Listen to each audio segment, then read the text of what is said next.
Hello बच्चों, कैसे हैं आप लोग? कैसी चल रही है आप सभी की तैयारी? कमेंट बॉक्स में ज़रूर से बताइएगा। ठीक है, 2025 बोर्ड एग्जाम की प्रिपरेशन को बेस्ट कराने के लिए हम आपको 2024 के सेट्स को सॉल्व करा रहे थे बेटा, आप सभी को पता है। ठीक है, और अभी हम जो है आपको क्या कराने वाले हैं, आप सभी को पता चल गया होगा कि हम इस क्लास में करने वाले हैं क्लास 10th साइंस का 2024 का सेट 5।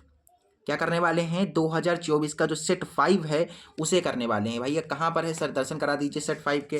देखिए बेटा, 2024 का जो है सेट 4 जो था, ये जो सेट 4 था 2024 का जो सेट 4 था, इसे हमने पिछली क्लास में किया था। ठीक है, अगर आपने बेटा जो है ये क्लास नहीं देखी है, ज़रूर से देखिएगा, क्योंकि बहुत इंपॉर्टेंट ये वाली जो है क्लास रही थी। ठीक है, क्योंकि इसमें सारे क्वेश्चन बहुत इंपॉर्टेंट थे, सभी न्यूमेरिकल्स कराए थे आपको, और सभी टिप्पणी वगैरह जो भी इंपॉर्टेंट क्वेश्चन थे उन सभी पर हमने डिस्कशन किया था। आज हम आपको 2024 का जो सेट 5 है वो कराने वाले हैं क्लास 10th साइंस का। देखिए बेटा, 2024 का सेट 5 आयन इसे कराने वाले हैं, और बाकी इसके जो ऑब्जेक्टिव्स हैं बेटा, ये जो ऑब्जेक्टिव्स हैं, ठीक है, ये जो ऑब्जेक्टिव्स हैं इन्हें आप खुद कंप्लीट कर लीजिएगा। ठीक है, इन्हें आप कंप्लीट कर सकते हैं। इतने तो आप आराम से, इतना जो है आपकी कैपेसिटी है आराम से कर लेंगे। ठीक है, इतना मैं आप पर काम छोड़ रहा हूँ बेटा, ये आप लोग कर लीजिएगा। देखिए, ये जो आपको ऑब्जेक्टिव्स दिख रहे हैं, इसमें 15, इसमें कम से कम 20 ऑब्जेक्टिव हैं, और बोर्ड एग्जाम में भी 20 ही ऑब्जेक्टिव आएंगे। ये जो 20 ऑब्जेक्टिव हैं इन्हें आपको करना है अपने आप। बाकी इसके जो देखिए यहाँ पर न्यूमेरिकल हैं फिजिक्स के, केमिस्ट्री के क्वेश्चंस हैं, रिएक्शंस हैं, टिप्पणी वगैरह हैं, IUPAC नाम है ये सभी, और इसके बायोलॉजी के ये जो क्वेश्चंस हैं इन्हें हम बेटा डिस्कस करेंगे इस क्लास में। ठीक है, तो वीडियो को कर दो लाइक, और हमेशा की तरह हम सभी इंपॉर्टेंट क्वेश्चंस ही कराएंगे। जो क्वेश्चन कराएंगे वही आपको बोर्ड एग्जाम में देखने को मिलेंगे, ये मेरी गारंटी है, ये मेरी आपको जो कह सकते हो, ये मैं आपको विश्वास दिलाता हूँ। सारे क्वेश्चंस आपको बोर्ड एग्जाम में देखने को मिलेंगे। बोर्ड एग्जाम में ऐसा कोई क्वेश्चन नहीं होगा जो आपका पढ़ा हुआ ना हो। ठीक है, तो वीडियो को आप लोग लाइक कर दीजिए, जब दबा करके लाइक कीजिए। ठीक है, और एक फ्रेंड के पास शेयर जरूर कर दीजिएगा बेटा, यही आपकी फीस है, लाइक करना है और शेयर करना है। कोई भी डाउट हो, कोई भी क्वेश्चन हो, इसकी PDF चाहिए हो तो ग्रुप ज्वाइन कर लीजिए। ठीक है, वहाँ से आप आराम से पूछ सकते हैं, पर्सनली हमसे आप क्वेश्चन पूछ सकते हैं। आपके हर क्वेश्चन, हर प्रश्न का उत्तर हम देंगे। ठीक है, आपके हर क्वेश्चन का उत्तर दिया जाएगा। चलिए बेटा, स्टार्ट करते हैं। ताबड़तोड़ तरीके से हम क्लास को स्टार्ट कर रहे हैं। सभी क्वेश्चंस आपके माइंड में ऐसे ही आराम से बैठ जाएंगे, बहुत अच्छे तरीके से समझाएंगे हम। ठीक है, देखो बेटा, हमारा जो ये जो खंड का है, तुम्हारा उपखंड जो का है, ये आपका फिजिक्स का है। ठीक है, इसमें आपको फिजिक्स के क्वेश्चंस को हम कराएंगे, बाकी आगे केमिस्ट्री है, फिर बायोलॉजी है। ठीक है, अभी फिजिक्स को देखिए। फिजिक्स का जो हमारा पहला क्वेश्चन है बहुत इंपॉर्टेंट है बेटा। पहला जो क्वेश्चन है वो कह रहा है कि कारों में पश्य दृश्य दर्पण के लिए कौन सा प्रकार का दर्पण प्रयोग करते हैं, हम इसे क्यों वरीयता देते हैं। पश्च का मतलब होता है पीछे के दृश्य, पश्च दृश्य यानी कि पीछे के दृश्य। तो जैसे कि आपको पता होगा कि कार है, कार में दर्पण लगे होते हैं, वो क्यों लगे होते हैं? पीछे के दृश्यों को देखने के लिए। अच्छा, वो जो दर्पण लगा है उसमें कौन सा दर्पण प्रयोग किया जाता है, और हम उसी दर्पण को क्यों प्रयोग करते हैं, ये हमसे क्वेश्चन पूछ रहा है बेटा। देखो देखो बेटा, ये तुम्हारा क्वेश्चन था ना। देखिए, क्वेश्चन यही तो है। तो भैया आप सभी को पता है कि कार जो भी वाहन होते हैं उनमें हम कौन सा दर्पण यूज करते हैं? उत्तल दर्पण। ठीक है, तो मैंने यहाँ पर लिखा हुआ है कि उत्तल दर्पण का प्रयोग करते हैं। और क्यों करते हैं?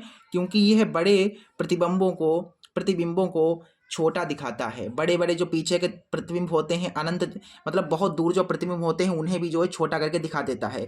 जैसे कभी आप जो है अपना चेहरा देखोगे जब आप, ठीक है, दर्पण में, तो आपको छोटा सा अपना दिखाई देगा। ये दर्पण जो उत्तल दर्पण होता है उसका यूज कह सकते होता है। ठीक है, क्वालिटी होती है उत्तल दर्पण की। दूर कोई भी प्रतिबिंब जितना भी बड़ा हो उसको छोटा दिखाएगा, और कितनी भी दूर रखी हो वस्तु उसको हमेशा छोटा ही दिखाता है कि नहीं? इसलिए जो है उत्तल दर्पण का प्रयोग किया जाता है कारों में, मोटरसाइकिलों में, बसों में, ट्रकों में, इन सभी में जो है उत्तल दर्पण का ही प्रयोग किया जाता है। ठीक है, इनके जो दर्पण होते हैं उसमें उत्तल दर्पण लगा होता है। अच्छा, क्यों लगा होता है? क्योंकि ये बड़े प्रतिबिंबों को छोटा दिखाता है। समझ में आ गया ये क्वेश्चन? सभी को समझ में आ गया ये क्वेश्चन? बताएं जरा आप लोग, सभी को ये क्वेश्चन समझ में आ गया? बोर्ड एग्जाम में अगर आ जाए तो आप लोग कर दोगे ना? बहुत बढ़िया बेटा, बहुत बढ़िया। ये क्वेश्चन तो आराम से आपको पता समझ में आ गया होगा। अगला क्वेश्चन क्या है फिर गुरुजी? अगला क्वेश्चन क्या है बेटा? अगला क्वेश्चन न्यूमेरिकल है। अगला क्वेश्चन आपका न्यूमेरिकल है। अगला क्वेश्चन कह रहा है कि एक 3 सेंटीमीटर ऊंचाई की वस्तु एक अवतल दर्पण से 8 सेंटीमीटर की दूरी पर रखी है, जो 4.5 सेंटीमीटर ऊंचाई का आभासी प्रतिबिंब बनाता है। आभासी प्रतिबिंब बन रहा है, इसका मतलब जो प्रतिबिंब बन रहा होगा वो दर्पण के पीछे बन रहा होगा। बेटा आभासी प्रतिबिंब बनता है ना, आभासी बन रहा है यानी कि ये प्रतिबिंब होगा वो दर्पण के पीछे बनेगा। ठीक है, जब दर्पण के प्रतिबिंब जब प्रतिबिंब दर्पण के पीछे बनता है तभी आभासी प्रतिबिंब कहलाता है। ठीक है, और आगे देखिए, प्रतिबिंब की जो स्थिति है और प्रतिबिंब की जो फोकस दूरी है वो हमको निकालनी है। हमें क्या निकालनी है? हमें प्रतिबिंब की स्थिति बतानी है, यानी कि हमें बी निकालना है, और फोकस दूरी यानी हमें एफ निकालना है। ये सारी चीज़ें हमें निकालनी हैं। ठीक है, जो जो क्वेश्चन में दिया गया है सबसे पहले उसे लिखते हैं और बहुत ईजी तरीके से निकाल लेते हैं। ये तो बहुत आसान क्वेश्चन है, आसान क्वेश्चन है। ठीक है, देखो यहाँ पर सबसे पहले क्या क्या हमें दिया गया है उसे लिखते हैं। हमें यहाँ पर देखिए 3 सेंटीमीटर ऊंचाई की वस्तु है, तो वस्तु की ऊंचाई कितनी दे रखी है? देखिए यहाँ पर हमें दे रखी है वस्तु की ऊंचाई, वस्तु की ऊंचाई। तो बेटा वस्तु की ऊंचाई हमारे पास कितनी है? वस्तु की जो ऊंचाई है वो है 3 सेंटीमीटर। दर्पण से 8 सेंटीमीटर दूरी पर रखी, क्या है? कौन रखी है भैया? वस्तु रखी हुई है। ठीक है, देखिए यहाँ पर कहा गया है वस्तु एक अवतल दर्पण से इतनी दूरी पर रखी है। ये जो वस्तु है वो कितनी दूरी पर रखी है? 8 सेंटीमीटर दूरी पर रखी है। इसका मतलब वस्तु की स्थिति भी हमको पता है। वस्तु की स्थिति का मतलब कहाँ पर है वस्तु, कितनी दूरी पर है, यानी भैया बता दिया है कि वस्तु जो है एक अवतल दर्पण से 8 सेंटीमीटर दूरी पर है। तो जो वस्तु की स्थिति है यानी जो यू है वो हमें दे रखा है 8 सेंटीमीटर। और बेटा दर्पण कौन सा है? अवतल दर्पण है। और अवतल दर्पण जब होता है, अवतल दर्पण हो या अवतल लेंस हो, हमेशा हम यू बी और एफ कैसे लेते हैं? निगेटिव ही लेते हैं। हम निगेटिव ही लेते हैं, इसलिए हम यहाँ पर जो है ये जो यू है इसको लेंगे निगेटिव। हमें प्लस दिया गया है, आपको भी प्लस में ही दिया जाएगा, लेकिन आपको हमेशा माइनस में लेना है। कब लेना है? जब अवतल दर्पण होगा। अवतल दर्पण हो या अवतल लेंस हो, आपको यू बी एफ माइनस में ही लेने हैं। ठीक है, ठीक है बेटा। आगे देखो, आगे क्या हमें दिया गया है? कह रहे कि जो 4.5 सेंटीमीटर ऊंचाई का एक आभासी प्रतिबिंब बनाता है, यानी जो प्रतिबिंब है वो कितना ऊंचा है? इतना ऊंचा है। इसका मतलब हमें यहाँ पर प्रतिबिंब की भी ऊंचाई दे रखी है। प्रतिबिंब की ऊंचाई, प्रतिबिंब की ऊंचाई कितनी दे रखी है बच्चा? प्रतिबिंब की ऊंचाई हमको दे रखी है 4.5 सेंटीमीटर। हमें क्या निकालना है? हमें निकालना है प्रतिबिंब की स्थिति।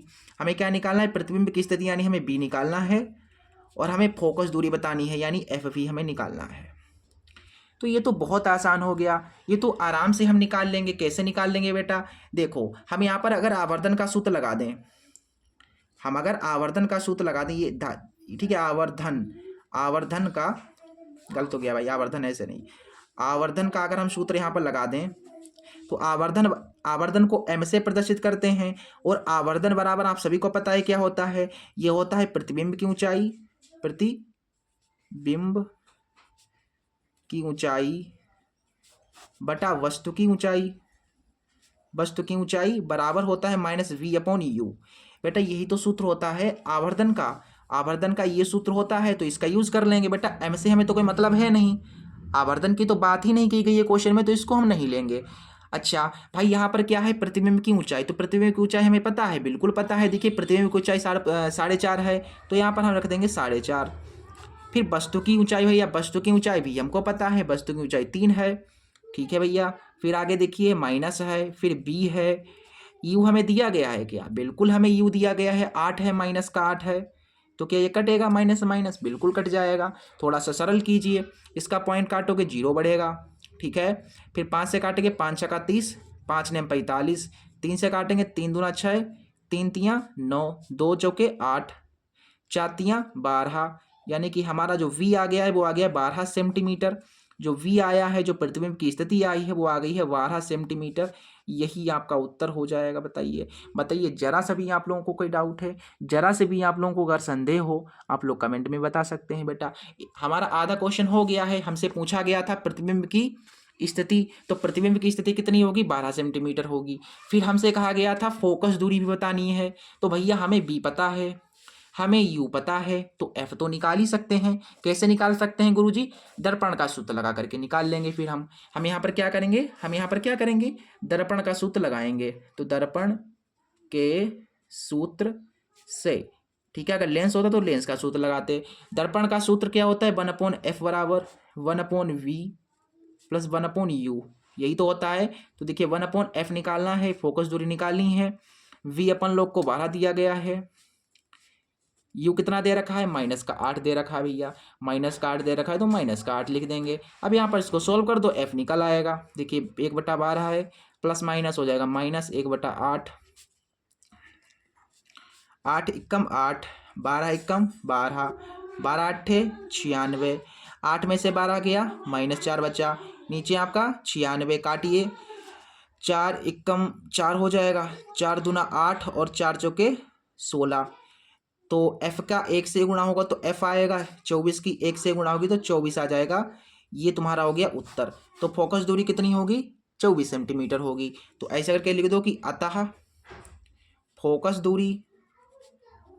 दूरी कितनी होगी, 24 सेंटीमीटर होगी, तथा प्रतिबिंब की जो स्थिति होगी वो कितनी होगी, प्रतिबिंब की स्थिति जो है वो है 12 सेंटीमीटर। अभी 12 सेंटीमीटर निकाली थी ना, बस बेटा यही तुम्हारे आंसर हो गए 2। ठीक है, 24 सेंटीमीटर फोकस दूरी है और 12 सेंटीमीटर प्रतिबिंब की स्थिति है। किसी को जरा सा भी कोई डाउट है, कोई संदेह है, आप लोग कमेंट में पूछ सकते हैं या ग्रुप ज्वाइन कर लो, कोई भी संदेह हो वहाँ पर पूछ लेना, आराम से समझा देंगे हम। वैसे तो होना नहीं चाहिए, बहुत अच्छे तरीके से समझा रहे हैं, धीरे धीरे समझा रहे हैं, ठीक है, इतना तेज भी नहीं समझा रहे हैं, आराम आराम से समझा रहे हैं। ठीक है बेटा, बहुत इंपॉर्टेंट ये क्वेश्चन था, ठीक है, हमने करा दिया है। ठीक है, बताएं आप लोग, किसी को भी जरा सा भी कोई संदेह है, जरा सा भी कोई डाउट है, नहीं है ना? बहुत बढ़िया बच्चा। अगले क्वेश्चन पे मूव करें, फिर हम अगले क्वेश्चन पे मूव करें।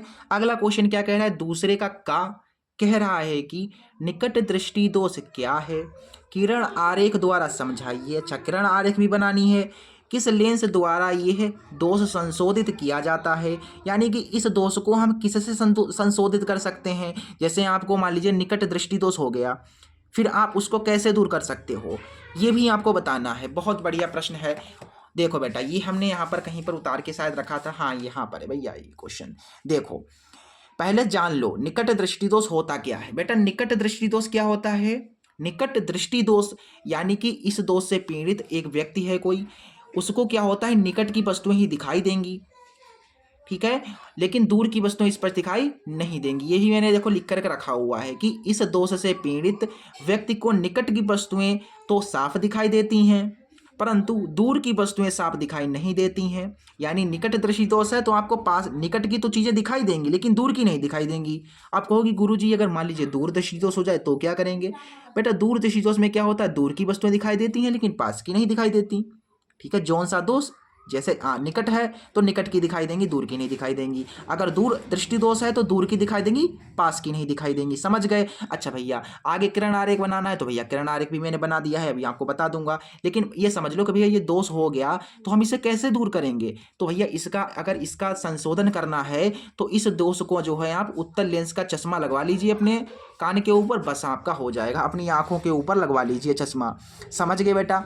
अगर निकट दृष्टि दोष किसी भी व्यक्ति को है, ठीक है, अगर निकट दृष्टि दोष किसी भी व्यक्ति को है तो उसे उत्तल लेंस का चश्मा पहनना पड़ेगा। समझ गए बात को, समझ गए बात को, नहीं समझे बताओ। ठीक है, अब तो नहीं भूलोगे, अब तो नहीं भूलोगे ना। बहुत बढ़िया। जैसे आपको अगर मान लीजिए निकट दृष्टि दोष है तो आप कैसे उसे दूर कर पाओगे, आपको उत्तल लेंस का चश्मा पहनना पड़ेगा, उत्तल लेंस का यूज करना पड़ेगा। ठीक है। अच्छा, फिर इसके बाद बताया गया था कि किरण आरेख भी बनानी है भैया, तो चित्र भी बनाना था हमें यहाँ पर। भैया चित्र भी बना लो, उसमें क्या है, ये क्या है भैया, ये जो गोला गोला सा मैंने बनाया है ये आपकी आंख है, और आंख में आपको पता होगा कुछ काला काला होता है, वो होता है नेत्र लेंस, वो आपका नेत्र होता है ना, ऐसे करके आपकी आंख होती है, फिर उसमें काला काला सा होता है, ये जो होता है काला काला ये होता है नेत्र लेंस। ठीक है, इसे लेंस कहते हैं। फिर ये क्या हो रही, देखो यहाँ पर हो क्या रहा है, ये किरणें ऐसे करके आ रही हैं, कोई भी वस्तु है उसका जो है किरणें आ रही हैं। अब देखिए जो किरणें हैं ये घर अपना नेत्र है, आपका नेत्र है, आपके नेत्र से क्या हो गया, इनका अपवर्तन हो गया। अब अपवर्तन होने के बाद इन्हें कहाँ पर फोकस करना था, इन्हें रेटिना पर बनना था, लेकिन ये तो रेटिना से पहले ही बन गई, इसलिए यहाँ पर जो है निकट दृष्टि दोष हो गया। उसे निकट की तो दिख रही है लेकिन दूर की नहीं दिख रही हैं। अगर ये वाला प्रतिबिंब रेटिना पर बन जाता तो फिर कह सकते थे हाँ बिल्कुल उसका दोष दूर हो जाएगा। अच्छा, अब रेटिना पर कब बनेगा? जब आप इसके बीच में कौन सा लेंस रखोगे? उत्तल लेंस रखोगे। ऐसे करके उत्तल लेंस जब रख दोगे तो ये प्रतिबिंब यहाँ पर नहीं, यहाँ पर बन जाएगा, यानी दोष दूर हो जाएगा। समझ गए बात को बेटा? समझ गए बात को? क्या होता है निकट दृष्टि दोष में? जो प्रतिबिंब है वो रेटिना से पहले ही बन जाता है। ठीक है, ये रेटिना है, यहाँ पर रेटिना, यहाँ पर मैंने टीना गलत, यहाँ पर ऐसे होगा रेटिना। ठीक है, तो रेटिना से पहले बन जाता है, इसलिए जो है उसे पास की वस्तुएं दिखाई देती हैं लेकिन दूर की वस्तुएं दिखाई नहीं देती हैं। मैंने लिख भी दिया है कि रेटिना से पहले प्रतिबिंब बना। ठीक है, समझ में आ गया? बताइए, समझ में आ गया? अब तो कोई परेशानी तो नहीं है? कोई परेशानी तो नहीं है? बताओ, फिर आगे बढ़े हम, अगले क्वेश्चन पे मूव करें। चलिए अगले क्वेश्चन पे मूव करते हैं। अगला क्वेश्चन क्या है? अगला क्वेश्चन कह रहा है कि स्वच्छ आकाश का रंग नीला क्यों प्रतीत होता है? भाई ये आकाश है, आकाश है कौन सा? जैसे आपने देखा होगा कि आकाश आपको कैसा दिखता है? नीला दिखता है, लेकिन आकाश का एक्चुअल रंग कौन सा है? अगर मैं आपसे पूछ दूं कि आकाश कैसा है तो आप सभी लोग कहोगे कि नीला नीला सर दिखाई देता है, नीला है आकाश, लेकिन नीला नहीं है। एक्चुअल में आकाश जो है वो काला है। ठीक है, जो आकाश का रंग है वो कैसा है? काला है, लेकिन हमें नीला दिखाई देता है। आप कहोगे गुरुजी ये तो बड़ी मतलब विचित्र बात है, आकाश का रंग जो है वो काला है लेकिन हमें नीला क्यों दिखाई देता है? यही क्वेश्चन आपसे पूछ रहे हैं कि बताओ भैया मुझे कि आकाश का जो रंग है वो नीला क्यों दिखाई देता है? नीला क्यों दिखाई देता है? इसका उत्तर मैं आपको एक शब्द में दे सकता हूँ, एक शब्द में, एक शब्द में। क्योंकि बेटा देखो यहाँ पर हमने लिखा है कि प्रकाश के प्रकीर्णन के कारण आकाश का रंग नीला दिखाई देता है। आपको गुरुजी प्रकीर्णन क्या है? प्रकीर्णन क्या है भैया? प्रकीर्णन यानी कि देखो मैंने ऐसे समझाया भी है फिर बहुत अच्छे तरीके से। देखो मैंने यहाँ पर फिर से एक बार देख लो कि प्रकाश के प्रकीर्णन के कारण आकाश का रंग नीला प्रतीत होता है। आकाश हमें नीला प्रतीत होता है, क्यों प्रतीत होता है? प्रकीर्णन के कारण। एक शब्द में उत्तर हो गया। देखो एक शब्द में उत्तर हो गया, केवल हमने एक यूज कर दिया, एक शब्द यूज कर दिया, प्रकीर्णन। अब बस प्रकीर्णन का अर्थ आपको नहीं समझ में आ रहा हो गुरुजी, प्रकीर्णन का अर्थ क्या है? प्रकीर्णन का अर्थ क्या है मैं आपको ऐसे समझा दे रहा हूँ। जैसे मान लीजिए ये कोई वस्तु, मान लीजिए कोई चीज है, मान लेता हूँ ये धूल के कण है। ठीक है, अब प्रकाश आएगी, इससे टकरा करके वापस चली जाएगी, तो यहाँ पर प्रकीर्णन हो जाएगा, परावर्तन हो जाएगा। ठीक है, ऐसे मैंने यहाँ पर नीचे समझाया है। देखिए यहाँ पर कि सूर्य के प्रकाश, देखिए सूर्य से आने वाली रोशनी में 7 रंग होते हैं भैया, सबको पता है। जो सूर्य की रोशनी होती है, जो सूर्य का प्रकाश होता है उसमें 7 रंग होते हैं, मैंने लिखा है। सूर्य से आने वाली रोशनी में 7 रंग होते हैं। इसमें बैंगनी और नीले रंग की तरंग दैर्घ्य सबसे कम होती है। देखो 7 रंग होते हैं, उसमें जो बैंगनी और नीला रंग होता है उसकी जो तरंग दैर्घ्य है वो सबसे कम होती है। कितनी कैसी होती है? सबसे कम होती है। वायुमंडल में उपस्थित अनेक धूल के कण से टकराने के बाद प्रकाश सभी दिशाओं में फैल जाता है। जैसे देखो वायुमंडल है, अब वायुमंडल में कई धूल के कण होंगे, जैसे ये धूल के कण है वायुमंडल में। अब प्रकाश के 7 रंग होते हैं, उन 7 रंगों में बैंगनी और नीले रंग की तरंग दैर्घ्य सबसे कम होती है। अब भैया जो प्रकाश आया फिर से टकरा गया तो वापस चला गया, टकरा करके लौट गया अपने मार्ग में, मतलब वापस हो गया, परावर्तन हो गया। तो मैंने यही लिख दिया कि टकराने के बाद प्रकाश की सभी दिशाओं में फैल गया। तो जैसे टकराया तो ऐसे करके कई दिशाओं में ये फैल गया, भाई टकराने के बाद तो फैल ही जाएगा। ठीक है, फैल गया। तथा नीला रंग ज्यादा फैलता है। कैसा? जो है टकराया तो सबसे ज्यादा रंग कौन सा फैलेगा? नीला रंग सबसे ज्यादा फैलेगा, इसलिए प्रकाश का रंग नीला दिखाई देता है, इसलिए आकाश का रंग नीला दिखाई देता है। आप कहोगे गुरुजी आपने कहा कि बैंगनी रंग का भी जो है तरंग दैर्घ्य कम होती है और नीले की भी तरंग दैर्घ्य कम होती है, तो सिर्फ हमें नीला ही क्यों प्रतीत होता है? ये भी तो क्वेश्चन आ सकता है आपके माइंड में। हम कहेंगे बहुत बढ़िया, आपने सही क्वेश्चन कहा कि नीले रंग की तरंग दैर्घ्य भी कम होती है और बैंगनी की भी कम होती है, लेकिन हमें नीला ही क्यों दिखाई देता है, हमें बैंगनी क्यों नहीं दिखाई देता? क्योंकि बेटा हमारी जो आंखें हैं वो नीले रंग के प्रति ज़्यादा संवेदनशील होती हैं, इसलिए। ठीक है, हमारी जो आंखें हैं वो नीले रंग के प्रति ज़्यादा संवेदनशील होती हैं, बैंगनी रंग के नहीं। अगर बैंगनी रंग के प्रति भी संवेदनशील होती तो बैंगनी रंग में दिखाई देता, लेकिन हमारी आंखें क्या है भैया? हमारी आंखें जो है वो नीले रंग के प्रति ज़्यादा संवेदनशील हैं, इसलिए हमें आकाश नीला दिखाई देता है, बैंगनी नहीं दिखाई देता है। बेटा स्क्रीनशॉट मारना चाहो इसका स्क्रीनशॉट आप ले सकते हो, कोई दिक्कत वाली बात नहीं है। बताओ क्लियर है? क्लियरिटी माइंड में आ गई? अगर क्वेश्चन बोर्ड एग्जाम में ये आ जाता है तो आप लोग कर दोगे ना? कर दोगे कि नहीं कर दोगे? कहोगे गुरुजी बहुत बढ़िया आपने बता दिया, इतने अच्छे तरीके से बता दिया, आप तो हम कर ही देंगे। ठीक है, रटना नहीं है, मैंने रटवाया मैंने कुछ है ही नहीं, मैंने समझा दिया है कि भैया जो प्रकाश होता है उसका प्रकीर्णन होता है, अब प्रकीर्णन के कारण ही आकाश का जो रंग है वो नीला दिखाई देता है। फिर मैंने लिख दिया जो आपको पता है, मैंने लिख दिया कि प्रकाश में 7 रंग होते हैं, उन 7 रंगों में बैगनी और नीले रंग की तरंग दैर्घ्य सबसे कम होती है। वायुमंडल में अनेक प्रकार के धूल के कण होते हैं जिससे प्रकाश टकराता है, अनेक मार्गों में फैल जाता है, अनेक दिशाओं में फैल जाता है, लेकिन सबसे ज़्यादा नीला रंग फैलता है, इसलिए हमें आकाश का रंग नीला दिखाई देता है। हमारी आंखें नीले रंग के प्रति अधिक संवेदनशील होती है। यही तो मैंने लिखा है, कुछ नया लिखा नहीं लिखा। अच्छा ठीक है, बहुत बढ़िया गुरुजी, समझ में आ गया, आगे बढ़िए। ठीक है, अगले क्वेश्चन की मूव करते हैं। फिर अगला क्वेश्चन क्या कह रहा है भैया, अगला क्वेश्चन तीसरे का क्या कह रहा है कि क्या कह रहा है, क्वेश्चन कह रहा है कि एक समान चुंबकीय क्षेत्र में धारावाही चालक पर बल किन किन बातों पर निर्भर करता है, इस बल की दिशा ज्ञात करने का नियम बताइए बेटा।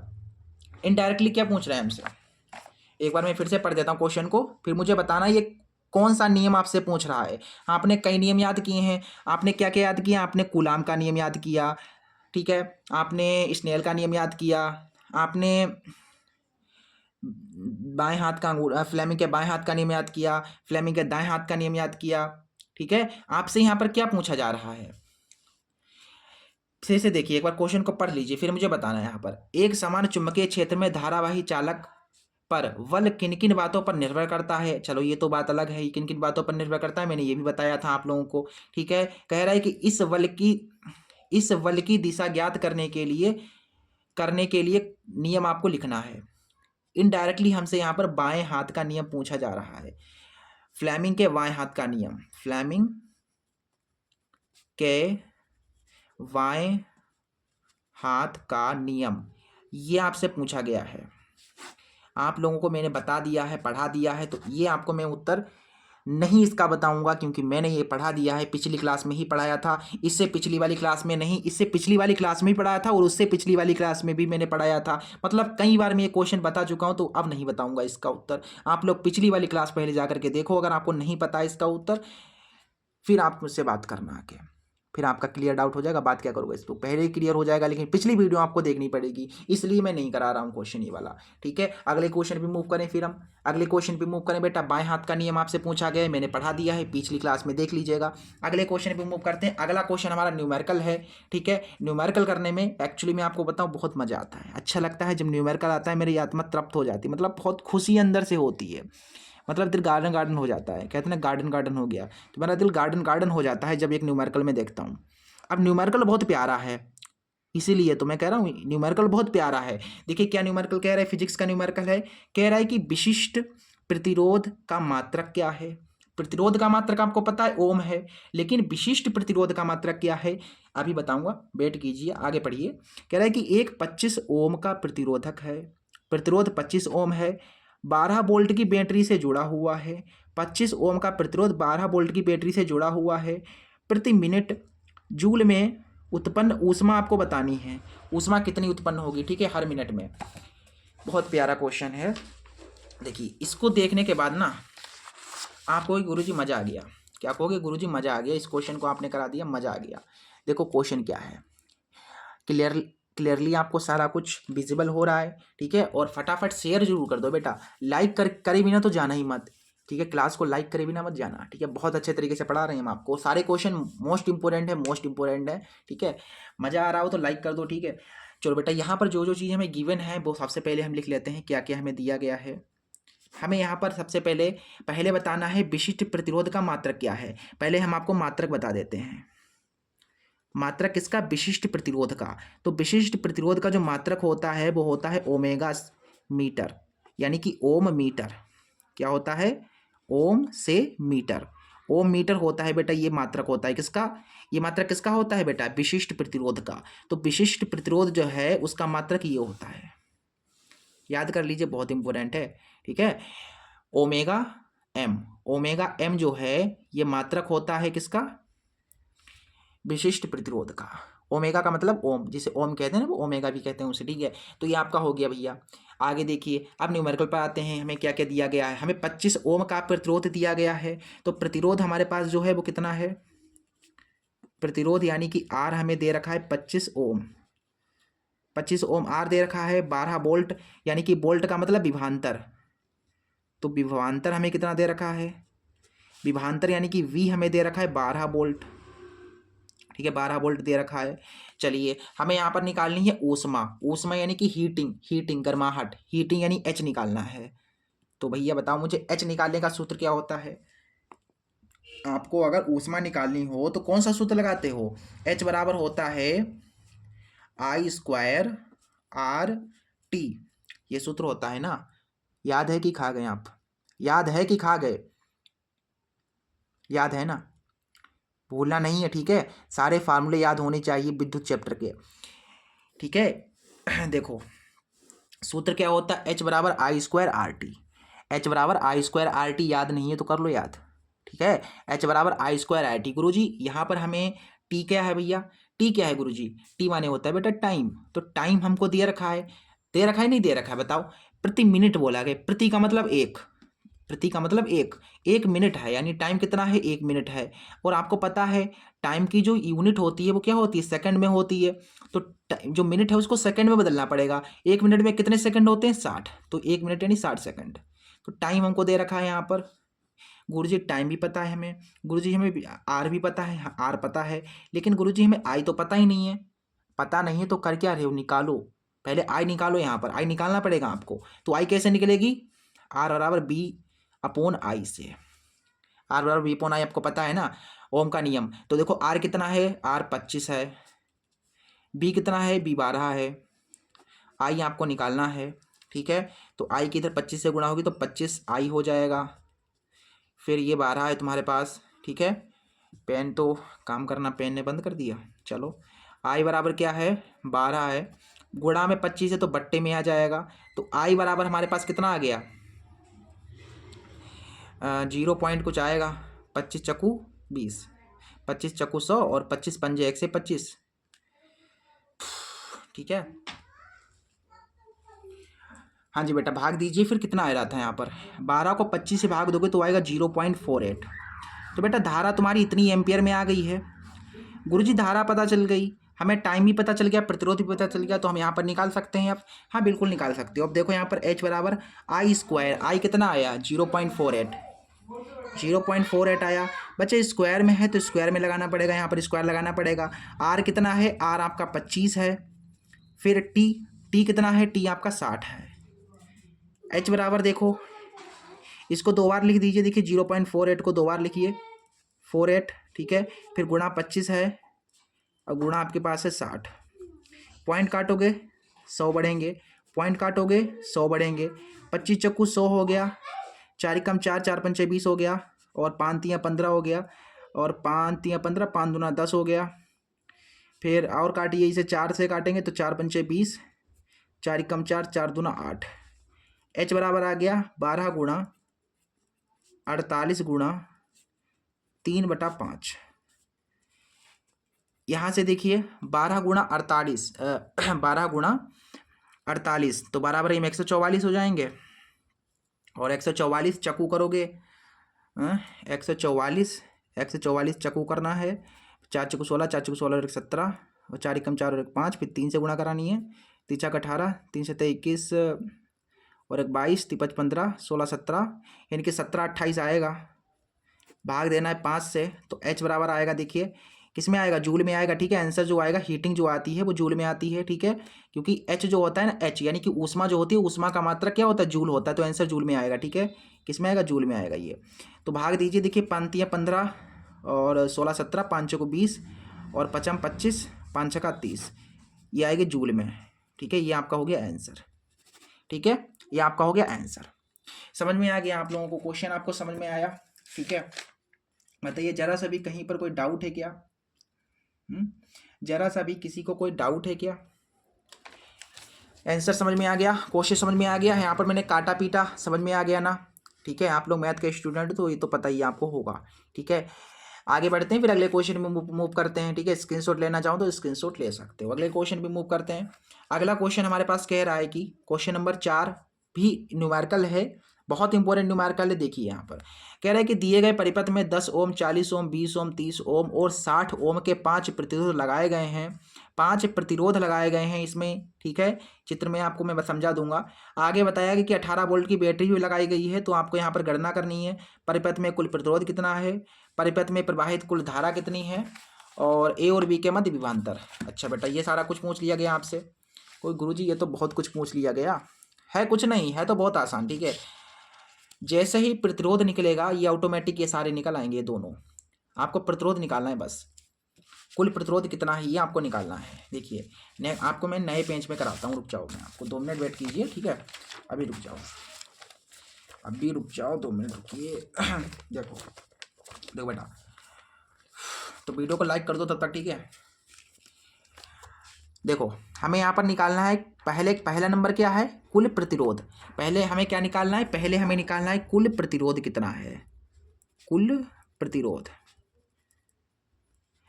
यानी हमें आर निकालना है। देखो बेटा, यहाँ पर इस वाले परिपथ में कितना प्रतिरोध है, टोटल प्रतिरोध आपको, टोटल रेसिस्टेंट आपको यहाँ पर बताना है। देखो बेटा कैसे निकालोगे, सबसे पहले आप यहाँ पर प्रतिरोध आपको पता होना चाहिए कि प्रतिरोध कितना है, ठीक है। फिर यहाँ पर प्रतिरोध आपको पता होना चाहिए, फिर आप उनको सबको जोड़ दोगे, यहाँ का और यहाँ का आप क्या कर दोगे, जोड़ दोगे, तो आपको टोटल मिल जाएगा। अब ऐसा मत कीजिएगा 10 + 40 प्लस ऐसे ऐसे कर दो फिर टोटल निकाला, ना ना ना, ऐसा मत करना, क्योंकि क्रम देखा जाता है प्रतिरोध में, कौन से क्रम में है। आप देखिए ये वाले देखिए, यहाँ का अगर मुझे प्रतिरोध निकालना पड़े तो इनका क्रम कौन सा है, देखिए ऊपर है और उसके एक नीचे है, यानी कि ऊपर नीचे है। ऊपर नीचे जब होता है प्रतिरोध तो समांतर क्रम में होता है, तो ये कौन से क्रम में, समांतर क्रम में है। तो हम यहाँ पर निकाल सकते हैं ऐसे, चूंकि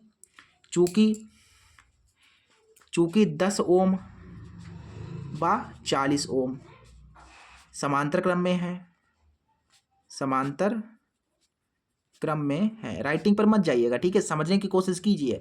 10 ओम 40 ओम कौन से क्रम में, समांतर क्रम में है। अब समांतर क्रम में है, इसलिए यहाँ का प्रतिरोध में आर डैश मान लूँ, तो आर डैश मुझे निकालना है बेटा, समांतर क्रम में है।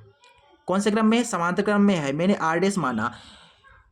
यहाँ पर देखो जब भी समांतर क्रम में होता है और मुझे यहाँ का प्रतिरोध निकालना है, तो ये जो प्रतिरोध आपको दिए गए हैं उनको करना है आपको उल्टा, और फिर उनको जोड़ देना है। क्या करना होता है, उल्टा करना होता है, फिर जोड़ना होता है। तो ये देखो यहाँ पर 10 है, आपको गुरुजी उल्टा कैसे करेंगे, 10 को उसके ऊपर 1 कर दो बस, यानी कि उसको नीचे डाल दो, उसको 1 के बटे में डाल दो तो उल्टा हो जाएगा। जैसे 10 है, 10 को उल्टा करना है तो उसको 1 के बटे में डाल दोगे तो उल्टा हो जाएगा। ऐसे ही 40 को उल्टा करोगे तो 1/40, फिर इनको जोड़ दोगे, आप बराबर लगा दो। इसको भी तो उल्टा करना पड़ेगा, तो इसको भी बटे में डाल दो 1 के, बस हो गया बहुत आराम से। देखो आर डैश आ गया, 40 एकम 40, 10 एकम 10, 40 की 10 से गुणा होगी तो 400 आएगा। 40 में 10 जोड़ोगे तो 50 आएगा, नीचे 40, ये 0 0 कैंसिल, 5 का 5, 5 8 40। आर डैश की 1 से गुणा होगी तो आर डैश, 8 की 1 से गुणा होगी तो 8। बेटा यहाँ का प्रतिरोध कितना आया, यहाँ का जो प्रतिरोध है वो 8 ओम आ गया। अब यहाँ का भी हम निकाल सकते हैं। ये वाले कौन से क्रम में है, देखो ऊपर नीचे हैं, इसके नीचे ये, इसके नीचे ये, ऊपर नीचे है, यानी ये भी समांतर क्रम में है। तो इनको देखो 20 ओम 30 ओम और 60 ओम समांतर क्रम में है। फिर से ये वाली लाइन लिख दीजिए कि 20 ओम 30 ओम व 60 ओम समांतर क्रम में है। अच्छा समांतर क्रम में है, फिर से वही करेंगे भाई, इनका मैंने आर डैश माना तो इसका डबल डैश मान लो, उल्टा करना पड़ेगा ना, इसको भी उल्टा करना पड़ेगा। 20 को तो उल्टा करने के लिए 1 के बटे में डाल दो, 30 को उल्टा कर दो, इसको बटे में डाल दो 1 के, 60 को उल्टा करना, इसको भी 1 के बटे में डाल दो। अब फिर इनको जोड़ना होगा सबको, ठीक है, बस हो गया। अब बस इसको सॉल्व कर दो, यहाँ का प्रतिरोध आ जाएगा। देखो आर डबल डैश, इनका एलसीएम आपका हो जाएगा 180, ठीक है। तो 20 से काटोगे इसे तो 9 आएगा, 30 से काटोगे तो 0 से 3 में 18, 9 आ जाएगा, 6 3 18, ये आ गया। तो यहाँ से अपने को मिला 9 और 9 सही है ना, बिल्कुल 2 ने 18 हो गया। ओ गलत हो गया थोड़ा सा बच्चा, यहाँ पर 6 18 हो गया, यहाँ पर सही था ना बिल्कुल, यहाँ पर 2 ने 18 हुआ, 0 0 कट गया, फिर 0 से 3 में 18, 6 18 हो गया, फिर 6 3 18 हो गया, ठीक है। 9 में 6 जोड़ोगे 15 हो जाएगा, 9 6 15, 15 और 3 18, और नीचे 18 180 है, 18 कम 18 18, 10 180। आर डैश की 1 से गुणा होगी तो आर डैश आएगा, 10 की 1 से गुणा होगी तो 10 ओम आ जाएगा। तो यहाँ का कितना आ गया 10 ओम आ गया भैया। देखो यहाँ पर कितना आ रहा है गुरुजी 8 आ रहा है, यहाँ पर कितना है, यहाँ पर आपने देखा 8 है, यहाँ पर कितना है, यहाँ पर आपने देखा 10 है, तो टोटल कितना होगा 8 में 10 जोड़ दोगे तो यानी कि 18 होगा टोटल। फिर तो यहाँ से ऐसे करके लिख दो कि अतः कुल प्रतिरोध, अतः कुल प्रतिरोध R बराबर 10 + 8 यानी कि 10 × 8 18 ओम। तो ये आ गया तुम्हारा उत्तर। पहले का उत्तर आ गया 18 ओम। अगले वाले क्वेश्चन देखो, अगला वाला इसका पार्ट बहुत आसान हो गया, मैंने आपको बताया था, बस ये वाला निकल गया। जैसे ही प्रतिरोध निकलेगा वैसे ही सारे क्वेश्चंस के आंसर अपने आप सामने आ जाएंगे। देखिए आगे हमें क्या निकालना था, आगे हमें धारा निकालनी थी बच्चा। आगे हमें क्या निकालना था, आगे हमें निकालनी थी धारा, कुल धारा निकालनी थी, कुल धारा। तो धारा यानी आई हमें निकालना है, ठीक है। हमें बी भी पता है, आर भी पता है, तो निकाल सकते हैं आर बराबर B/I लगा करके, ठीक है, चूकी करके ये लिख दो। फिर देखो आर कितना है, आर हमने अभी निकाला ना, आर हमने अभी निकाला 18, तो 18 है ये। बी कितना दिया गया है, बी क्वेश्चन में ना बेटा, क्वेश्चन में देखो बी यहाँ पर देखो 18 दिया गया है, 18, तो यहाँ पर 18 है, 18 वोल्ट। आई निकालना है, 18 एकम 18, तो एक की इधर गुणा होगी यहाँ पर, क्योंकि एक ही तो है, एक की देखो आई की 1 से गुणा होगी, आई आ गई और बराबर में 1, यानी ये आ गया तुम्हारा एम्पियर में। तो धारा कितनी होगी, 1 एम्पियर हो जाएगी, ठीक है। ये आपका हो गया आंसर। अच्छा धारा भी निकल आया, देखो बहुत फटाफट निकल रहा है, सारे आंसर फटाफट निकल रहे हैं, इसमें कोई प्रॉब्लम ही नहीं हो रही है। उसके बाद हमें ए और बी के बीच निकालना था विभवांतर, ए व वी के बीच विभवांतर। अब गुरुजी कहोगे गुरुजी मुझे ये बता दीजिए, आप थोड़ा सा समझा दीजिए, मुझे यहाँ पर नहीं समझ में आया कि तीसरे वाले में कहा गया ए और बी के बीच विभवांतर निकालना है। गुरुजी ये तो दिया गया है, फिर ये क्या है, ये भी तो विभवांतर है। तो बेटा ये जो विभवांतर है ये पूरे प्रतिरोध का, ये पूरे इस परिपथ का है, ये विभवांतर जो है ये पूरे परिपथ का है। हमें केवल ए और बी के बीच निकालना है विभवांतर। तो ए ये वाला बिंदु है और बी ये है, तो इसके और इसके बीच में यानी यहाँ पर हमें विभवांतर निकालना है। तो हमें यहाँ का प्रतिरोध पता होना चाहिए, तो बिल्कुल पता है प्रतिरोध इसका 8 है। देखो यहाँ का जो प्रतिरोध है वो कितना है, 8 है। तो प्रतिरोध की भाई देखो, हमें समझो बात को, एक बार फिर से समझो, हमें क्या निकालना है, विभवांतर निकालना है। कहाँ का विभवांतर निकालना है, हमें यहाँ का विभवांतर निकालना है ए और बी के बीच। तो विभवांतर अगर हमें यहाँ का निकालना है तो इसका जो प्रतिरोध होगा वो भी यहीं का लगेगा। जहाँ का विभवांतर निकालना है वहीं का प्रतिरोध लगेगा, इतनी बात याद रखिएगा। हमें यहाँ पर निकालना है विभवांतर, तो यहीं का प्रतिरोध लगेगा। प्रतिरोध कितना है, 8 है। तो यहाँ पर जो प्रतिरोध है वो तुम्हारा 8 ओम है। धारा तुम्हारी अभी निकाली मैंने 1 एम्पियर। तो हम यहाँ पर विभवांतर निकाल सकते हैं, आर बराबर B/I लगा करके, आर बराबर B/I। तो देखो यहाँ से आर तुम्हारा 8 हो जाएगा, बी तुम्हारा यहाँ पर पता ना, ठीक है, बी पता नहीं हमें निकालना ही है, और आई तुम्हारा 1 है। 1 की 20 से गुणा होगी तो वी आएगा, 8 की 1 से गुणा होगी तो 8, ये आ गया तुम्हारा वोल्ट में, क्योंकि विभवांतर का मात्रक वोल्ट होता है। देखिए बहुत आसानी से निकल गया ना आंसर। विभवांतर कितना होगा, जो विभवांतर होगा वो 8 वोल्ट हो जाएगा, धारा 1 एम्पियर हो जाएगी, और प्रतिरोध 18 ओम हो जाएगा। तीनों क्वेश्चन के आंसर बहुत अच्छे तरीके से हमने दे दिए। अच्छा बताएं जरा आप लोग कि कहीं पर कोई डाउट हुआ, कोई संदेह हुआ कि आप लोगों को, नहीं हुआ ना, तो ऐसे ही आगे बढ़ते रहिए, अगले क्वेश्चन पे मूव करो। फिर अगला क्वेश्चन क्या कह रहा है गुरुजी, अगला क्वेश्चन हमारे पास इसका अथवा वाला क्वेश्चन है, फिजिक्स का अथवा वाला। देखो कह रहा है कि एक धारावाही वृत्ताकार लूप के कारण उत्पन्न चुंबकीय बल रेखाओं का पैटर्न बनाइए। फिर आगे क्वेश्चन कह रहा है विद्युत चुम्बक क्या है, इसके 2 उपयोग लिखिए। फिर अगला क्वेश्चन कह रहा है कि विद्युत चुम्बक एक स्थायी चुम्बक से कैसे भिन्न होती है। ये तीनों क्वेश्चंस आपको जो है इनकी, अगर इनका सॉल्यूशन आप लोगों को चाहिए तो ग्रुप में मैसेज कर देना बेटा, ग्रुप में आप लोग मैसेज कर देना, ठीक है। किसी गुरुजी आपने जो क्वेश्चन छोड़े हैं फिजिक्स के वो मुझे बता दीजिए, कंप्लीट करा दूंगा, ठीक है। इनके जो आपको जो है सॉल्यूशन ग्रुप में आपको दे दूंगा मैं। आप लोग जो है एक बार मांग लेना, ठीक है, कह सकते हो लोग, एक बार आप कमेंट कर देना, एक बार आप अपना जो है मैसेज कर देना मेरे को कि मुझे सर ये चाहिए, ये चाहिए, तो मैं आपको भेज दूंगा। और बाकी सभी सेट्स की PDF आपको इसलिए मैं नहीं दे पाता हूँ क्योंकि भैया सभी जो PDF हैं वो पेड हैं, यानी कि कुछ बच्चे जो हैं जो हमें पैसे देते हैं, जो जिन्होंने पेड कोर्स ले रखा है उनके लिए ही हैं, क्योंकि आपको सब फ्री में दे दूंगा। फिर पेड वाले जो स्टूडेंट्स हैं फिर उनके लिए क्या रह जाएगा, फिर वो कहेंगे कि गुरुजी मैं पेड क्यों लूँ, फिर मैं भी तो फ्री में ही पढ़ूंगा फिर, है कि नहीं, इसलिए जो है सभी सेट्स की पीडीएफ आपको नहीं दे पाते हैं। कुछ जो फ्री होती हैं, जो फ्री में पीडीएफ होती हैं, वो आपको हम प्रोवाइड करा देते हैं। और अभी हम कह रहे हैं जो इसके जो क्वेश्चंस हैं एक दो वो आप मुझसे पूछ लेना, मैं आपको करा दूंगा, बाकी तो मैं करा ही रहा हूँ। ठीक है, बाकी जिन जिन बच्चों ने पेड कोर्स ले रखा है उन्हें मैं अब ऑब्जेक्टिव्स बताते हैं, मतलब हर क्वेश्चन बताते हैं जिन्होंने पेड ले रखा है क्लास। ठीक है, अगर आप लोग लेना चाहते हैं कमेंट में बताइएगा, मतलब ग्रुप में बता दीजिएगा, तो आप पेड अगर कोर्स खरीदना चाहते हैं तो आपको मिल जाएगा। चलो फिर अगले क्वेश्चन पे मूव करें फिर हम। तो फिजिक्स के जितने क्वेश्चन थे वो समाप्त हो गए हैं। ठीक है, अब हमारा जो होगा अगला खंड स्टार्ट हो रहा है। खंड का जो है खत्म हो गया, कंप्लीट हो गया। अगला खंड हमारा खा है, यानी कि केमिस्ट्री स्टार्ट हो गई यहाँ से। फिजिक्स खत्म, केमिस्ट्री स्टार्ट। आ जाओ केमिस्ट्री पर गुरुजी। केमिस्ट्री का जो फर्स्ट क्वेश्चन है इंपॉर्टेंट क्वेश्चन है, कह रहा है कि विद्युत रासायनिक श्रेणी के किन्हीं दो गुणों को लिखिए। आपको दो क्वालिटी लिखनी है विद्युत रासायनिक श्रेणी की। अच्छा भाई, विद्युत रासायनिक श्रेणी की हमें दो गुण लिखने हैं। देखो बहुत अच्छे तरीके से मैंने छोटे छोटे गुण लिख दिए हैं जिन्हें जो आपको पूरे नंबर दिलाएंगे। तो पहला गुण क्या है, पहला गुण आपका हो जाएगा जो विद्युत रासायनिक श्रेणी है उसका जो पहला गुण है वो ये है कि इस श्रेणी में धातुएं हाइड्रोजन से ऊपर होती हैं। मतलब इस श्रेणी में जो विद्युत रासायनिक श्रेणी है उस श्रेणी में जो धातुएं होती हैं वो हाइड्रोजन से कैसे होती हैं, ऊपर होती हैं।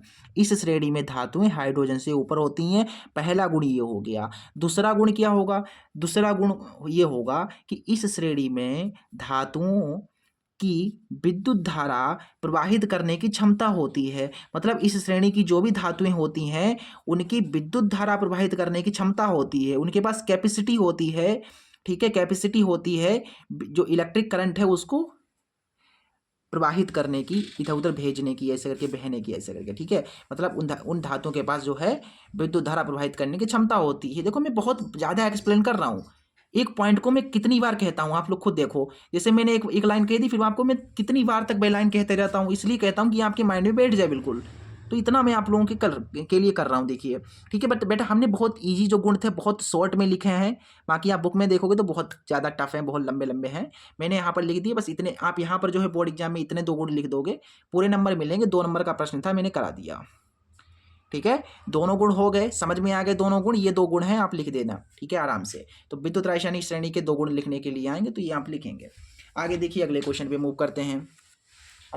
अगला क्वेश्चन कह रहा है कि Na परमाणु जिसका परमाणु क्रमांक होता है 11 तथा क्लोरीन परमाणु जिसका परमाणु क्रमांक होता है 17 के संयोग से, यानी को किल मिला करके, Na और Cl को मिला करके क्या बनता है, Na प्लस Cl माइनस का बनना समझाइए। मतलब Na है उसमें आप Cl मिलाते हो, Na में Cl जब मिलाते हो तो NaCl बनता है। कैसे बनता है वो आपको समझाना है। Na प्लस में क्यों होता है और Cl माइनस में क्यों होता है, ये समझाना है। देखो बेटा पहले तो समझ लो यहाँ पर क्वेश्चन को अच्छे तरीके से। क्या है, Na प्लस है, Cl माइनस। देखो इनको मैंने क्या किया, जोड़ा, इनका संयोग हुआ। जब आप इन्हें जोड़ेंगे तो क्या बनेगा, NaCl बनेगा। यानी कि सोडियम और देखो सोडियम और मैंने क्लोरीन को जोड़ा, सोडियम और मैंने क्लोरीन को जोड़ा तो बन गया सोडियम क्लोराइड। सोडियम और क्लोरीन को जोड़ा तो सोडियम क्लोराइड बन गया। देखिए यहाँ पर Na प्लस में है और Cl माइनस में है, ये क्यों होता है, Na प्लस में और Cl माइनस में क्यों होती है, ये चीज़ जो है आपको यहाँ पर समझनी है। देखो देखो यहाँ पर देखो बहुत अच्छे तरीके से समझा देंगे। देखो क्या है भैया, Na प्लस में क्यों होता है पहले ये समझ लो। Na प्लस में इसलिए होता है, देखो सोडियम में इलेक्ट्रॉन कम होते हैं, क्योंकि सोडियम में इलेक्ट्रॉन कितने होते हैं, 11, क्योंकि इसका परमाणु क्रमांक क्या होता है, 11 होता है। और क्लोरीन का कितना होता है, क्लोरीन का होता है 17। ऐसे तो होता है। तो देखो यहाँ पर सोडियम में इलेक्ट्रॉन कम होते हैं जिससे इसमें 11 प्रोटॉन और 10 इलेक्ट्रॉन होते हैं। ठीक है, ये क्या है, ये 11 तुम्हारे परमाणु क्रमांक है। ठीक है, ये परमाणु क्रमांक है, एटॉमिक नंबर है तुम्हारे, परमाणु क्रमांक। ठीक है, परमाणु क्रमांक है तुम्हारे। देखो सोडियम में इलेक्ट्रॉन कम होते हैं जिससे इसमें 11 प्रोटॉन तथा 10 इलेक्ट्रॉन होते हैं। देखिए इसमें 11 प्रोटॉन है और 10 इलेक्ट्रॉन, यानी इलेक्ट्रॉन कम है तथा इससे तथा इलेक्ट्रॉन की तुलना में प्रोटॉन अधिक हैं। देखो इलेक्ट्रॉन कम है और प्रोटॉन ज़्यादा है। 11 प्रोटॉन है 10 इलेक्ट्रॉन है, तो यानी कि प्रोटॉन ज़्यादा है। अगर प्रोटॉन ज़्यादा है, देखो इसलिए अगर प्रोटॉन ज़्यादा है, देखिए प्रोटॉन अधिक है, इसलिए इसलिए सोडियम का जो आवेश होगा वो +1 होगा। ठीक है, यानी कि ऐसे समझो, तुमको मैं शॉर्ट में समझा दूँ तो शॉर्ट में ये समझ लो, ऐसे समझ लो, जब प्रोटॉन इलेक्ट्रॉन से अधिक होंगे, यानी जो प्रोटॉन है वो क्या हो, इलेक्ट्रॉन से ज़्यादा हो। जब प्रोटॉन इलेक्ट्रॉन से ज़्यादा होंगे तो उस परमाणु का जो आवेश होगा वो क्या होगा, ज़्यादा होगा। जैसे एक ज़्यादा है, देखिए इलेक्ट्रॉन 10 थे, प्रोटॉन 1 है, एक ज़्यादा है तो 1 प्लस होगा, 2 ज़्यादा होते तो +2 होते, ऐसे करके। समझ गए बात को? समझ गए ना बात को? अच्छा, अब तो आप समझ गए होंगे कि Na+ में क्यों होता है, क्योंकि Na में जो है आपको पता है Na में होते हैं 10 इलेक्ट्रॉन और 11 प्रोटॉन होते हैं, और प्रोटॉन ज़्यादा हैं, कितने ज़्यादा हैं, 1 ज़्यादा है, इसलिए 1+ में होता है, इसका आवेश 1 ज़्यादा होगा। अब क्लोरीन की बात करते हैं तो क्लोरीन भी बहुत आसान है, इसी तरीके से समझ लो भैया। क्लोरीन का जो है, क्लोरीन में जो इलेक्ट्रॉन होते हैं वो क्या होते हैं, अधिक होते हैं। देखिए इसमें 11 हैं, इसमें क्रमांक से समझ लो, परमाणु क्रमांक से इसमें 11, इसमें 17 हो गए। तो देखो यहाँ पर जिससे उसमें 17 प्रोटॉन और 18 इलेक्ट्रॉन है। देखो यहाँ प्रोटॉन अब की बार क्या है, देखो प्रोटॉन इसमें कम है, इसमें जो प्रोटॉन है वो क्या है, प्रोटॉन जो है वो कम है, किससे, इलेक्ट्रॉन से। अब प्रोटॉन अगर इलेक्ट्रॉन से कम है तो इसका मतलब माइनस में होगा, इसका जो आवेश होगा वो माइनस में होगा। देखो यहाँ पर मैंने लिखा है कि 17 प्रोटॉन है और 18 इलेक्ट्रॉन है, इलेक्ट्रॉन 18 हैं, तथा इलेक्ट्रॉन की तुलना में प्रोटॉन कम है। भाई प्रोटॉन तो कम है, आप देख लीजिए, प्रोटॉन 17 है, इलेक्ट्रॉन 18 है, तो कम है। अगर कम है तो Cl जो होगा वो माइनस में जाएगा, यानी इसका जो आवेश होगा, जो क्लोरीन का जो आवेश होगा, इस परमाणु का जो आवेश होगा वो माइनस में होगा। -1 काहे हुआ, क्योंकि 1 ही कम है। मतलब जितना ज़्यादा होगा उतना प्लस में आवेश होगा, और जितना कम होगा प्रोटॉन उतना ही माइनस में आवेश होगा। जैसे 18 था, प्रोटॉन 17 है, तो यानी 1 कम है। अब 1 कम है तो आवेश भी 1 कम होगा। इसमें क्या था, इसमें प्रोटॉन 1 ज़्यादा था, 1 प्रोटॉन ज़्यादा है, इसलिए आवेश भी 1 ज़्यादा हुआ। समझ में आ गया? अगले क्वेश्चन पे मूव करें फिर हम। चलिए तो बेटा इसके बाद इसका नेक्स्ट क्वेश्चन देखो बेटा, अगला क्वेश्चन क्या कह रहा है। अगला हमारे पास क्वेश्चन नंबर 6 कह रहा है कि निम्नलिखित पर संक्षिप्त टिप्पणी लिखिए। इसमें हमें टिप्पणी लिखनी है। पहली है उदासीनीकरण अभिक्रिया क्या है, फिर है अपचयन अभिक्रिया क्या है। दोनों अभिक्रियाएं समझनी है, बहुत आसान है बेटा। उदासीनीकरण अभिक्रिया क्या है, देखो उदासीनीकरण अभिक्रिया किसे कहते हैं। अगर आपसे कोई भी पूछ लेता है कि उदासीनीकरण अभिक्रिया बताओ, तो ऐसे बताना है कि जब अम्ल और क्षार मिलाया जाता है तो लवण और जल बनता है, इसे ही हम उदासीनीकरण अभिक्रिया कहते हैं। मैंने लिखा भी है, देखो जब अम्ल और क्षार की अभिक्रिया करके लवण और जल बनता है तो उसे उदासीनीकरण अभिक्रिया कहते हैं। यहाँ पर देखिए क्षार है, NaOH क्षार है, और HCl अम्ल है। इसको मैंने मिलाया, जब आपस में इन्हें मिलाया तो हमारे पास बना NaCl, यानी नमक बना। नमक क्या है, लवण है, और देखिए H2O जल बना। तो ऐसी अभिक्रिया को हम कहते हैं उदासीनीकरण अभिक्रिया। आगे देखिए अगली अभिक्रिया हमसे पूछी गई थी, अपचयन अभिक्रिया किसे कहते हैं। तो भैया वह अभिक्रिया जिसमें ऑक्सीजन की हानि होती है और हाइड्रोजन का योग होता है उसे हम कहते हैं अपचयन अभिक्रिया। मतलब जिसमें ऑक्सीजन का क्या हो जाए, हाश हो जाए, उसे अपचयन अभिक्रिया कहेंगे। किसी को कोई भी दिक्कत है, जरा से भी दिक्कत तो कमेंट बॉक्स में बता दीजिएगा। ये दोनों अभिक्रिया मैंने आपको समझा दी हैं। आगे देखिए बेटा, आगे हमें यहाँ पर क्या करना है। अगला क्वेश्चन कह रहा है कि क्या होता है जब, केवल संतुलित रासायनिक समीकरण लिखनी है। ठीक है, केवल समीकरण लिखनी है। कहा गया है कि जब सोडियम ऑक्साइड की जल से क्रिया कराएंगे तो क्या होगा। सोडियम ऑक्साइड यानी कि Na2, ठीक है, Na2O की क्रिया कराएंगे जल से। अच्छा, सोडियम ऑक्साइड, अच्छा ठीक है। चलो अब क्रिया करानी है यहाँ पर, हमें और कुछ नहीं कराना है बस। देखो पहली रिएक्शन पे आते हैं। हमारी पहली रिएक्शन क्या है, रिएक्शन नंबर 1। पहले हमें क्या कराना है यहाँ पर देखिए हमें यहाँ पर सोडियम जो ऑक्साइड है उसकी जल से अभिक्रिया करानी है। सोडियम ऑक्साइड यानी कि Na2O की, सोडियम ऑक्साइड का फार्मूला यही होता है। Na2O की अभिक्रिया किससे करानी है, मुझे करानी है यहाँ पर जल से अभिक्रिया करानी है, H2O से अभिक्रिया करानी है। तो देखिए क्या बनेगा, जब Na2O यानी कि सोडियम ऑक्साइड जल से अभिक्रिया करेगा, ये तुम्हारा जल है, और ये तुम्हारा है सोडियम हाइड्रोक्साइड, सोडियम ऑक्साइड।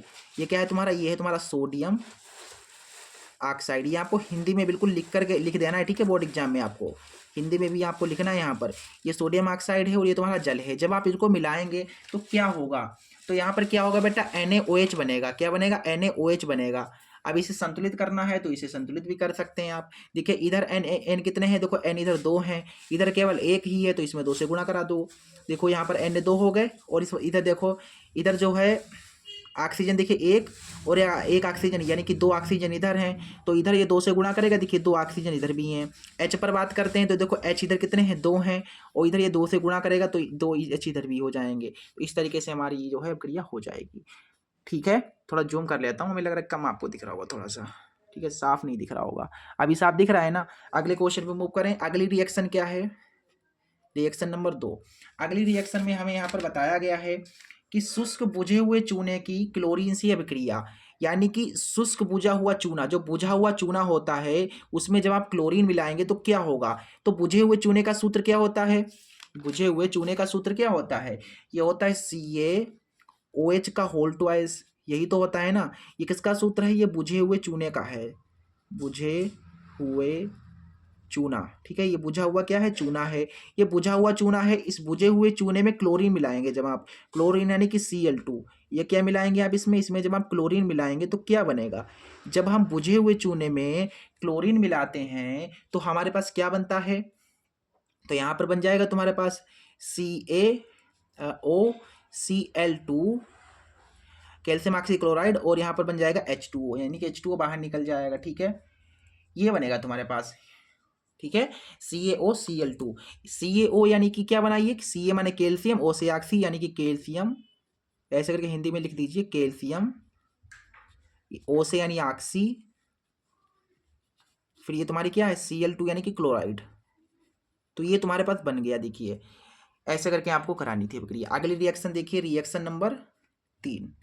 अगली रिएक्शन में हमें यहाँ पर बताना है, अगली रिएक्शन है, कह रहा है कि जब एथेनल, देखो एथेनल को H2SO4 की अधिकता के साथ 160 डिग्री सेल्सियस से 170 डिग्री सेल्सियस ताप तक गर्म किया जाता है। यानी एथेनॉल जो है, एथेनॉल का सूत्र क्या होता है, जो एथेनॉल है एथेनॉल, तो एथेनॉल का सूत्र होता है C2H5OH।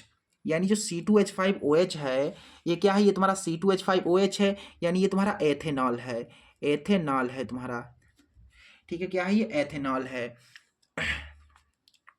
ये तुम्हारा एथेनॉल है। अब एथेनॉल को क्या किया जाता है, किसकी उपस्थिति में, H2SO4 की उपस्थिति में, H2SO4 की उपस्थिति में कहाँ से कहाँ तक गर्म किया जाता है, ये गर्म किया जाता है तुम्हारा 100 कितना है भैया, कितना है, 160 से 170, अच्छा 170 तक है, 170 तक, अच्छा अच्छा अच्छा, 160 से 170, 170 कहाँ से, 160 से 160 से 170 डिग्री सेल्सियस तक गर्म किया जाता है। यहाँ पर ये 60 लिखा हुआ है, 160 से 170 तक गर्म किया जाता है।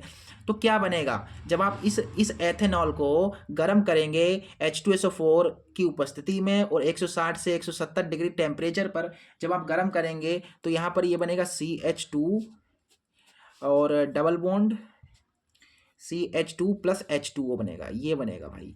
और ये क्या है, ये क्या है भैया, यहाँ से ये क्या लिखा हुआ है, देखो एक दो कार्बन है यानी कि एथ होगा, और ये ईन, 2 बंधे हैं तो ईन यानी कि एथीन ये तुम्हारा है, तो ये एथीन बना और ये जल बना।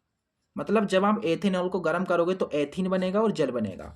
अगली रिएक्शन पर बात करते हैं, तो अगली रिएक्शन नंबर 4 क्या है, रिएक्शन नंबर हमारी जो 4 है उसमें कहा गया है कि एथेनोइक अम्ल को सोडियम बाइकार्बोनेट से क्रिया। एथेनोइक अम्ल जो है, एथेनोइक अम्ल का सूत्र क्या होता है, आप सभी को पता होना चाहिए।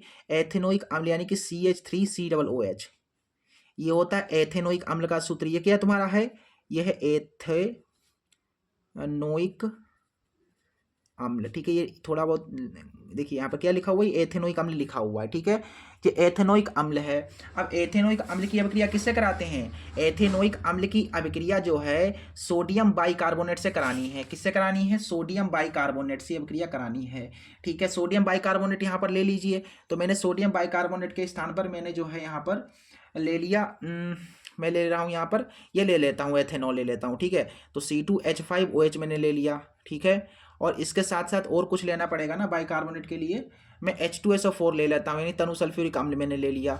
ये मैंने 3 ऐसे करके ले लिया। फिर यहाँ पर देखिए क्या बनेगा, जब आप यहाँ पर लोगे तो यहाँ पर बन जाएगा हमारे पास, देखिए यहाँ पर ये CH3COOH है, देखो यहाँ पर ऐसे लिखे दो CH3COO, और ये H हट जाएगा और ये C2H5 आ जाएगा, C2 C2H5 ये आ गया। फिर क्या बचा यहाँ पर, फिर तुम्हारा बच रहा है यहाँ पर देखिए H2, देखो H2 बच रहे हैं और O बच रहा है, यानी कि प्लस में बच रहा है H2O बच रहा है, और ये तुम्हारा क्या बच गया, और यहाँ पर बच गया तुम्हारा पास CO2 बच गया, यहाँ पर CO2 भी बच गया, ठीक है। सॉरी यहाँ पर SO4 बचा ना, यहाँ पर सल्फर बचा, SO4 बचा, बस ये बच गया तुम्हारा, ऐसे करके। अगली रिएक्शन पर बात करते हैं। अगली रिएक्शन क्या है, reaction number 4, sorry 5, reaction number 5, 4 तो हो गई, 5। रिएक्शन नंबर 5 कह रही है कि थोड़ा क्या गड़बड़ तो नहीं हो गया, मैंने गलत क्वेश्चन पढ़ लिया थोड़ा सा यार,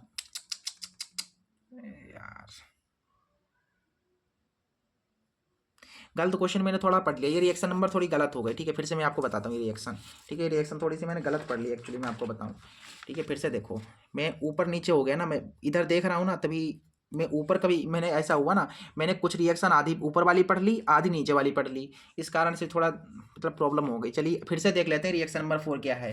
देखो मैं आपको दिखा देता हूँ, यहाँ पर रिएक्शन नंबर 4 ये है कि एथेनोइक अम्ल को सोडियम बाइकार्बोनेट से क्रिया करानी है। अच्छा, एथेनोइक अम्ल जो है उसकी सोडियम बाइकार्बोनेट से क्रिया करानी है यहाँ पर। चलिए तो एथेनोइक अम्ल यहाँ पर सबसे पहले ले लेंगे, तो एथेनोइक अम्ल का सूत्र क्या होता है, CH3COOH। तो ये तुम्हारा हो गया एथेनोइक अम्ल। ये क्या है, ये है एथेनोइक अम्ल, ये भैया एथेनोइक अम्ल है, इसकी किससे करानी है, सोडियम बाइकार्बोनेट। तो यहाँ पर सोडियम बाइकार्बोनेट ले लीजिए, तो सोडियम बाइकार्बोनेट मैंने NaHCO3 ले लिया, CO3। भाई सोडियम बाइकार्बोनेट का मतलब क्या है, सोडियम बाइकार्बोनेट यानी कि सोडियम बाइकार्बोनेट का मतलब है खाने का सोडा, ठीक है, बेकिंग सोडा, बेकिंग पाउडर। तो यहाँ पर यही तो होता है, NaHCO3 तो होता है सोडियम बाइकार्बोनेट का सूत्र। सोडियम बाइकार्बोनेट यानी ये तुम्हारा क्या है, ये आपका बेकिंग सोडा है, बेकिंग, ठीक है। यहाँ पर बेकिंग लिखा हुआ है, बेकिंग सोडा, ये तुम्हारा है बेकिंग सोडा, ठीक है, सोडियम कार्बोनेट है। अब ये सोडियम हाइड्रोजन कार्बोनेट तुम्हारा ये जो है, ठीक है, सोडियम हाइड्रोजन ये जो कार्बन है तुम्हारे पास, इसकी जब आप अपक्रिया इससे कराएंगे तो देखो यहाँ पर CH3COO है, ठीक है। तो ये तुम्हारे पास आएगा ऐसे करके, देखो CH3COO, और ये आ जाएगा तुम्हारे पास Na, ठीक है, साथ। और अब बाहर जो जो निकल गया उसको मतलब क्या क्या बचा, अब यहाँ पर देखो H2 बच गए, यानी H2O बचा, और यहाँ पर CO2 बच गया।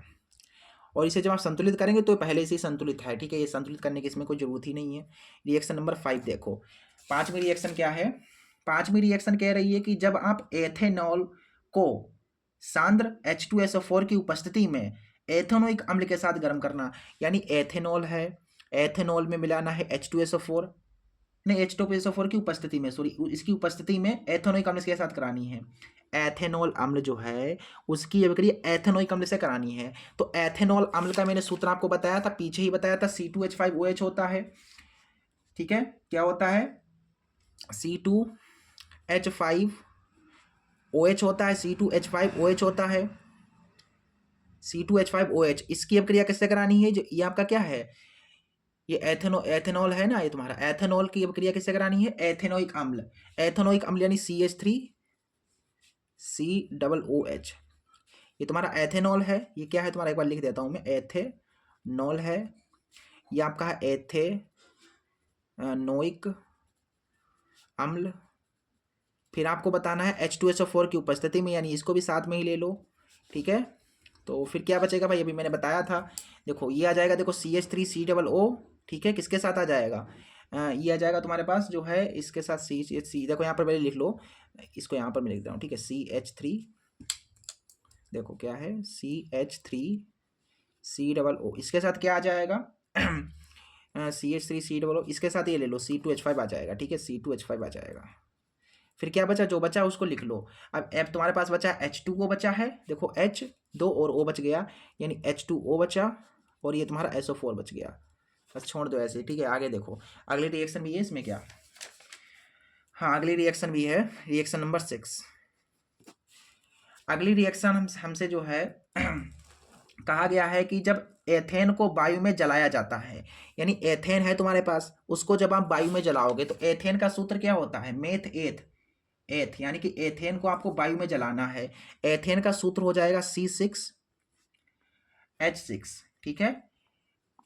क्या हो जाएगा यहाँ पर, मेथ एथ, एथेन है तो मेथ एथ यानी 2 कार्बन होंगे, तो यहाँ पर हो जाएगा ऐसे करके। देखो एथेन की एक बार संरचना कर लो, क्या है तुम्हारे पास, एथेन है यहाँ पर, एथेन, एथेन का मतलब कार्बन 2 होंगे, तो कार्बन मैंने 2 लिख दिए। फिर ऐसे करके यहाँ पर एक एच यहाँ पर जुड़ेगा, एक एच यहाँ पर जुड़ेगा, एक एच यहाँ पर जुड़ेगा, ठीक है, एक एच यहाँ पर होगा, एक एच यहाँ पर होगा, एक एच यहाँ पर होगा, यानी देखिए सी, और इसमें एच कितने आ रहे हैं, H3 आ रहा है, और ये देखिए ये भी CH3, यानी यहाँ से होगा ये, ऐसे कर लो CH3, CH3, ये तुम्हारा है, तुम्हारा एथेन है। अब एथेन को क्या करना है, वायु की उपस्थिति में, वायु की उपस्थिति में जलाना है, मतलब वायु के साथ क्या क्या बताया गया इसमें, एथेन को वायु में जलाया जाता है, तो इसमें वायु भी जरूरत पड़ेगी भाई। एथेन ऐसे कोई चीज़ थोड़ी ना जल जाती है, किसी भी चीज़ को जलने के लिए ऑक्सीजन की आवश्यकता होती है, तो इसमें O2 भी जुड़ेगा फिर, तो क्या बन जाएगा तुम्हारे पास, तो तुम्हारे पास यहाँ पर बन जाएगा, तुम्हारे पास बन जाएगा CO2 carbon dioxide plus H2O,